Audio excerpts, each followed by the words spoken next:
Evening friends, नमस्कार। तो मैं आज शुरू करने जा रहा हूँ कि आप अपनी कम्युनिकेशन स्किल को कैसे बेहतर कर सकते हैं। ठीक है। So the first thing, if you want to start up your communication multiple ways, multiple locations, how could you start up that one. तो मैं आज उस टॉपिक के ऊपर मैं आपसे बात करने जा रहा हूँ और आशा करता हूँ कि ज़रूर आपको पसंद आएगा। ठीक है। तो हमारे जब आप किसी से कम्युनिकेशन करते हैं, चाहे वो आपकी दोस्त हो या आपकी कलीग हो या फिर आप कोई प्रोफेशनल लेवल पे हो, तो हर लेवल का जो बातचीत करने का ज़रिया होता है वो अलग अलग होता है, क्योंकि उस माध्यम से आप अपने आप को फोकस करते हैं और कोई आपको विजुअलाइज करता है कि आप कितने बेहतर तरीके से कर सकते हैं, है ना। सबसे पहली बात होता है कि आप अपनी जैसे कम्युनिकेशन स्किल करते हैं, तो कम्युनिकेशन स्किल में क्या स्थिर होता है कि आपका जो लेवल है, अगर आप प्रोफेशनल लेवल पे करते हैं तो आप पॉइंट टू पॉइंट कम्युनिकेशन करते हैं कि उनको जो चाहे इसकी रिक्वायरमेंट है। अगर आप किसी से कैजुअली बात करते हैं तो आप अलग लेवल पे बात करते हैं, है ना। तो सबसे पहले मैं आपको बताने जा रहा हूँ कि आप अपनी जो प्रोफेशनल लेवल पे बात करना चाहते हैं या फिर अपने आप को डेवलप करना चाहते हैं, तो जो सेक्टर है हमारे इंडस्ट्रियल, कमर्शियल या कॉरपोरेट, 3 तरह के सेक्टर है और हर सेक्टर में एप्लीकेबल होता है कि आपकी कम्युनिकेशन लेवल क्या होता है, क्योंकि उसके ऊपर सब कोई फोकस एंड विजुअलाइजेशन करता है। एक होता है आपके पास नॉलेज होना एंड दूसरा होता है जो आपके पास नॉलेज है, जब आप किसी से शेयर कर रहे हैं, you need to understand whatever the other guy should be visualize on that, क्योंकि ये बहुत बड़ा चीज़ होता है कि अगर आपका बात को कोई विजुअलाइज करेगा तो उसके हिसाब से वो आपसे बात कर पाएगा, है ना। तो अभी हम शुरू करते हैं कि आप अपनी तरीका को कैसे बेहतर बना सकते हैं। ठीक है। So the thing is that if you want to communicate with your friend like office, how could you start up that one. Hello dear friends, what are you doing today. So what am I going to do? I'm just going to start up with such kind of project. What project you need to speak with them, rather than you have the complete knowledge of that particular project and process. That means the product and process. Because if you have that, then you are the subject matter expert, right? अगर आपके पास नहीं है तो आप subject matter expert नहीं हो पाते हैं, है ना। तो सबसे पहला बात होता है कि जो प्रोडक्ट नॉलेज आपके पास है, जो आपको लगता है कि उन्हें बेहतर कर सकता है, तो उस हिसाब से आप बात करते हैं, है ना। और सेकंड पॉइंट क्या आता है कि जो आपकी प्रोडक्ट प्रोसेस को छोड़ के आपको कुछ बेहतर तरीके से सिखाना पड़ता है उनको। एक होता है कि टीचर की तरह पढ़ाना। टीचर का मतलब क्या होता है कि what ever they have the subject, you teach them the subject thoroughly, right. And second concept आता है, you need to understand whatever the knowledge they have, right? So उनके पास जो knowledge होता है, whatever the knowledge they have, and after that you need to train them, because every teacher is not the trainer, but every trainer must be a teacher, because trainer आपकी point को पकड़ पाता है कि कहाँ पर आपका गलती हो रहा है, और ये तभी पकड़ पाएगा जब आप अपने आप को प्रेजेंट करेंगे, जब आप अपने आप को फोकस करेंगे, विजुअलाइज करेंगे, राइट। और सेकंड थिंग, जब आप विजुअलाइज करते हैं, दूसरा बंदा होता है, मतलब जिनको आप ट्रेन कराते हैं, आपको ये समझना ज़रूरी होता है कि वो कैसे समझ पा रहे हैं उस चीज़ को, है ना। देखिए, अगर आप समझ रहे हैं तो आपको पहली बात है उनको समझाना भी ज़रूरी है, क्योंकि समझना अलग चीज़ होता है और समझ के समझाना अलग चीज़ होता है ना। इससे क्या होता है कि अपनी नॉलेज भी आपकी ग्रोथ होता है, और दूसरा चीज़ होता है कि आप जब समझाते हैं तो आप उस पर एक्सपर्टाइज बन जाते हैं, राइट, है ना।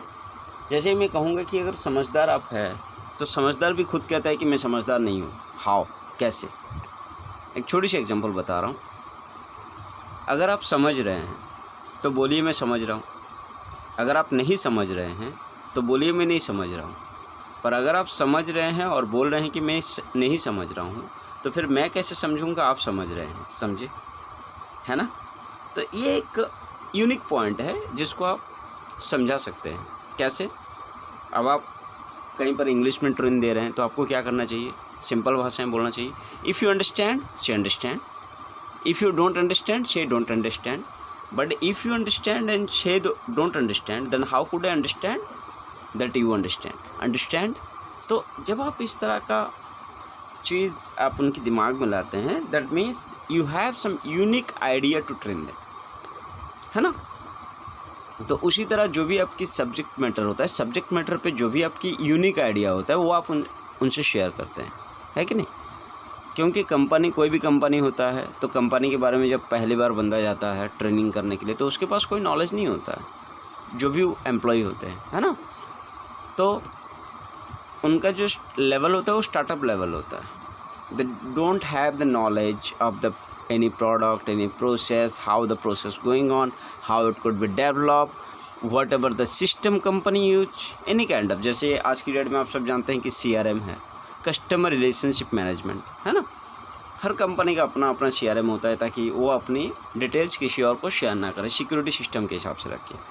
सेकंड थिंग, और किस चीज़ पर डेवलप होता है, जैसे आप मैनेजमेंट सिस्टम को मान लीजिए तो ज़्यादातर काम जैसे पहले एक्सेल में होता था, आज की डेट में क्या होता है कि ऑटोमेशन हो गया है। That means they have one automatic point that it will automatically capture all the things what ever require for the company, है ना। तो इससे क्या होता है कि कंपनी का काम आसान बन जा रहा है। तो these are the development of technique for a company to make them secure more, है ना। तो ये कंपनी क्या अपने आप को सिक्योर करने के लिए उस तरह की पॉइंट फॉलो करता है। तो उस तरह मैं आपको कहना चाहता हूँ कि जो आपके पास नॉलेज है आप उसको शेयर भी करेंगे तो इससे क्या होता है कि आपकी फोकस बढ़ता है, आपकी नॉलेज बढ़ता है ना। और सेकंड थिंग होता है, अगर आपकी नॉलेज बढ़ेगा तो आप किसी और को बेहतर तरीके से समझा पाते हैं उस चीज़ को कि वो प्रोडक्ट एंड प्रोसेस क्या है और वो कैसे रनिंग करता है ना। स्टार्टअप पॉइंट में जो होता है उसको हम कहते हैं abnormal. That means he is not in the normal position, it's in the abnormal position, right. Because in future you did not know what's going to be happen of that particular business whatever you start up or of that particular work whatever you start up or not a career whatever you want to start up because you could not have knowledge of that, you are just going to start up this one, right। तो उस knowledge को हम कहते हैं abnorming stage। जब उस पर कुछ दिन आप काम करते हैं तो आपकी लेवल आता है नॉर्मिंग में। that means you are just going to understand what is the minimum way you need to fulfill of yourself, which one will grow up you, right. तो वो होता है नॉर्मिंग। जब आप नॉर्मिंग में भी कुछ दिन काम करते हैं देन क्या होता है, स्टॉर्मिंग होता है। Storming means it's going like a storm, up down होके काम करते जाता है।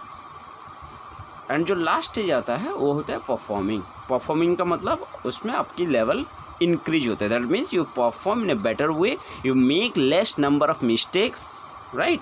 जिससे आपके डिफेक्टिव जो लेवल होता है वो बहुत कम होता है। अगर आपकी डिफेक्टिव लेवल अगर कम से कम में होता है तो इसमें क्या होता है, चाहे आप कोई भी जॉब प्रोफाइल में हो, चाहे आप कोई भी एजुकेशनल प्रोफाइल में हो, या फिर चाहे आप कोई भी टीचिंग प्रोफाइल में हो, या फिर आप मान लीजिए कोई प्रोफेशनली बिजनेस डेवलपमेंट की प्रोफाइल में हो, तो उसमें आपको कोई गलतियाँ नहीं होती है क्योंकि आपकी लेवल उसमें क्या होता है, कम्प्लीटली स्ट्रॉन्गर बन जाता है। That nobody can stop you rather than you, क्योंकि उस वक्त आपको लगता है कि आपके अलावा आपको कोई नहीं है जो रोक सकता है, because you have the complete knowledge of that, right. तो इस तरह अपने आप को आप इम्प्रूव करा सकते हैं और साथ ही साथ जो आपकी नॉलेज है वो आप किसी के साथ शेयर करके भी उन्हें इम्प्रूव करा सकते हैं, क्योंकि ज्ञान ही एक ऐसा चीज़ है जो शेयर करने से बढ़ता है, अदरवाइज सारा चीज़ घट जाता है, राइट। तो इसमें क्या होगा कि आप अपनी जो नॉलेज है उसको आप उनसे शेयर करेंगे, ठीक है। थर्ड कंसेप्ट आता है, आपको क्या करना पड़ता है, डेली वाइज एक रूटीन बनाना पड़ता है कि आपकी जो डिफेक्टिव लेवल है वो किस लेवल पे गुजर रहा है।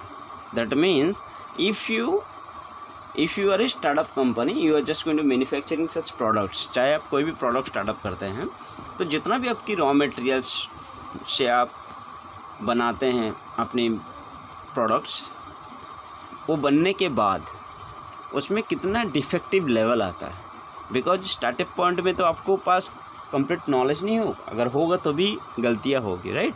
That time you make maximum number of mistakes, but whenever you expertise on that you will make less mistakes of that, क्योंकि आपको एक्सपर्टाइज होने के लिए टाइम लगेगा, वो इंस्टेंट सिचुएशन पे पॉसिबल भी नहीं है, चाहे आप कोई जॉब होल्डर में हो या फिर चाहे कोई बिजनेस प्रोफाइल में हो, है ना। तो अभी आपको क्या करना है कि आपको पहली बात है कि आपको उसमें बिजनेस में क्या होता है, कंटिन्यूटी रखना पड़ता है, आपके डिफेक्टिव लेवल रेगुलर बेसिस पे क्या होता है। तो इसमें आपको क्या करना पड़ता है, 3 कैटेगरी बनाना पड़ता है। अगर आप खुद बिजनेस कर रहे हो देन क्या होता है, खुद की बिजनेस में आपको आपकी लेवल होता है कि upper level, middle level and down level, 3 level आपको करना पड़ेगा। अपर, मिडिल एंड बटम आप कर सकते हैं जैसे आपकी चॉइस है। अपर लेवल पे क्या होता है कि आपका कितना प्रोडक्ट बेसिस पे लेस टाइप ऑफ मिस्टेक्स हुआ है। सेकंड, मिडिल पे होता है कि उसमें 50-50 होने के चांसेस होता है, जो कि आप रख सकते हैं 70 to 40 के अंदर। अब 40 के नीचे अगर किसी में इश्यूज होता है तो आप उसको बटम में रख सकते हैं। एंड देन क्या हो सकता है कि जो आपके टॉप लेवल है उसके ऊपर आप ज़्यादा फोकस नहीं करेंगे, क्योंकि it's going through complete better way, right. अभी आपकी पॉइंट व्यू आता है कि जो आपकी बटम लेवल है उसको आप कैसे टॉप में कन्वर्ट कर सकते हैं, because this will make you improve. Second आता है कि जो आपकी मिडिल लेवल है उसके ऊपर थोड़ा सा मेहनत करेंगे तो वो भी टॉप लेवल पे आ जाएगा, जिससे आपकी गलतियाँ भी कम होगी, आपकी इम्प्रूवमेंट भी हो पाएगा और आप अपने आप को आगे बढ़ाकर कुछ दिखा सकते हैं, right. And this will make a difference to grow up every business, right. तो अभी उसके साथ साथ आपको क्या करना पड़ता है कि आपकी मतलब आपका जो कम्युनिकेशन लेवल की जो मैं बात कर रहा हूँ, कम्युनिकेशन लेवल पे और क्या आता है कि आपको उसका प्रेजेंटेशन देना है और वो आपको पॉइंट टू पॉइंट शेयर करना है, that what mistakes you not have to do and what mistakes you have done before, because if you know your mistakes then you will rectify that one, right. If you does not know your mistakes you could not be rectify that one and it could not be improve your skills or intelligence, right. So the thing is, first you have the knowledge, if you have such knowledge then you can use your skills or intelligence on that after making expertise, right. So ये होता है complete concept जिसके ऊपर आपको काम करना पड़ता है, ठीक है। तो अगर आपको ये अच्छा लगे तो आप उसको लाइक करिएगा और कमेंट करिएगा कि आप हम उसे कैसे बेहतर बना सकते हैं। चैनल को सब्सक्राइब ज़रूर करिएगा और अपने दोस्तों से शेयर करिएगा ताकि ज़्यादा से ज़्यादा